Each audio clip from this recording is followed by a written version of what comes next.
Oke, kita lanjut materi yang kedua, yaitu mengenai tentang tujuan dan prinsip-prinsip bimbingan dan konseling di taman kanak-kanak maupun sekolah dasar.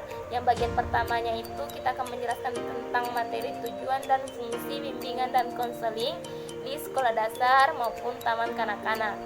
Jadi di sini saya mengambil salah satu para ahli yang menurut Sukardi pada tahun 2008. Jadi sini tujuan umumnya itu dari layanan bimbingan dan konseling adalah membantu siswa bisa mengenal bakat serta minatnya dan kemampuan peserta didik, serta di sini peserta didik bisa memilih dan menyelesaikan diri dengan kesempatan pendidikan untuk bisa merencanakan karir yang sesuai dengan tuntutan dunia kerja. Kemudian juga ada menurut Permendikbud 111 tahun 2014, yaitu tujuannya yang pertama itu memahami dan menerima diri lingkungannya. Kemudian yang kedua itu merencanakan kegiatan penyesuaian studi perkembangan karir dari peserta didik. Kemudian yang ketiga itu mengembangkan potensi peserta didik seoptimal mungkin.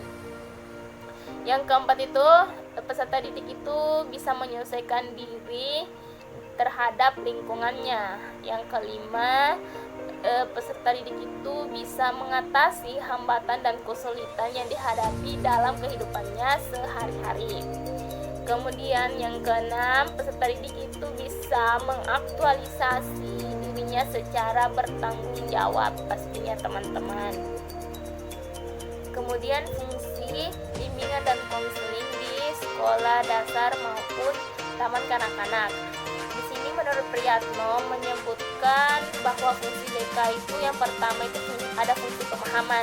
Di sini maksudnya fungsi pemahaman untuk bisa membantu peserta didik agar bisa memahami diri dan lingkungannya. Kemudian yang kedua itu ada fungsi pencegahan.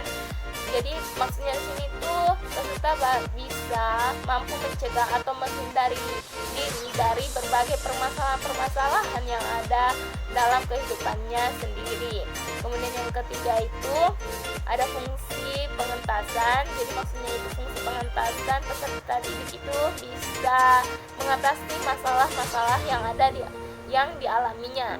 Kemudian ada fungsi pemeliharaan, maksudnya itu atau fungsi perkembangan untuk memelihara dan menumbuh kembangkan berbagai potensi dan kondisi positif yang dimiliki peserta didik. Kemudian yang terakhir itu ada fungsi advokasi. Di sini tuh untuk peserta didik itu bisa memperoleh pembelaan atas hak dan atau kepentingannya yang kurang mendapat perhatian baik di lingkungan sekolah maupun di lingkungan keluarganya sendiri. Kita lanjut yang bagian kedua itu mengenai tentang prinsip-prinsip bimbingan dan konseling di taman kanak-kanak maupun sekolah dasar. Jadi di sini ada prinsip-prinsip khususnya ya teman-teman. Ini menurut Permendikbud 111 pada tahun 2014. Yang pertama, pada bimbingan dan konseling itu diperuntukkan bagi semua peserta didik atau konseling. Jadi itu tidak diskriminatif. Kemudian yang kedua itu bimbingan dan konseling itu sebagai proses individualisasi. Jadi kan setiap individu kan itu unik ya dan dinamis. Jadi pada kesempatan bimbingan dan konseling ini peserta didik itu bisa dibantu untuk bisa menjadi dirinya sendiri secara utuh teman-teman. Kemudian yang ketiga itu bimbingan dan konseling itu menekankan pada nilai-nilai yang positif, jadi bukan yang negatif-negatif ya. Kemudian yang keempat itu bimbingan dan konseling itu merupakan tanggung jawab bersama. Jadi maksudnya itu merupakan tanggung jawab konselor, konseling maupun pihak-pihak yang terkait. Kemudian yang kelima itu pengambilan keputusan itu merupakan hal yang sangat esensial dalam bimbingan dan konseling. Yang keenam itu bimbingan dan konseling itu berlangsung dalam berbagai setting adegan kehidupan. Kemudian yang ketujuh itu, bimbingan dan konseling itu merupakan bagian yang sangat integral dari pendidikan seperti yang saya jelaskan yang pertama tadi. Kemudian yang kedelapan itu, bimbingan dan konseling itu dilaksanakan dalam bingkai budaya Indonesia. Kemudian yang kesembilan itu, bimbingan dan konseling itu bersifat fleksibel dan adaptif serta berkelanjutannya. Kemudian yang ke-10 itu, bimbingan dan konseling itu diselenggarakan oleh tenaga yang profesional, jadi yang ahli dalam konseling. Kemudian yang ke-11 itu, program bimbingan dan konseling itu disusun berdasarkan hasil analisis atau kebutuhan hasil analisis konseling dalam berbagai aspek perkembangan di sekolahnya. Kemudian yang ke-12 itu, program bimbingan dan konseling dievaluasi untuk mengetahui, ini adalah terakhirnya ya teman-teman, itu dievaluasi untuk mengetahui keberhasilan layanan dan pengembangan program lebih lanjut lagi. Kemudian kita lanjut yang bagian ketiganya mengenai tentang asas-asas bimbingan dan konseling di taman kanak-kanak maupun sekolah dasar.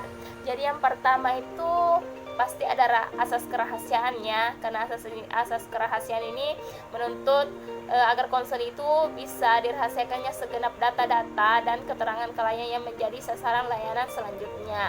Jadi yang kedua itu ada asas kesukarelaan. Jadi peserta didik tersebut ini harus sukarela untuk bisa dikonseling.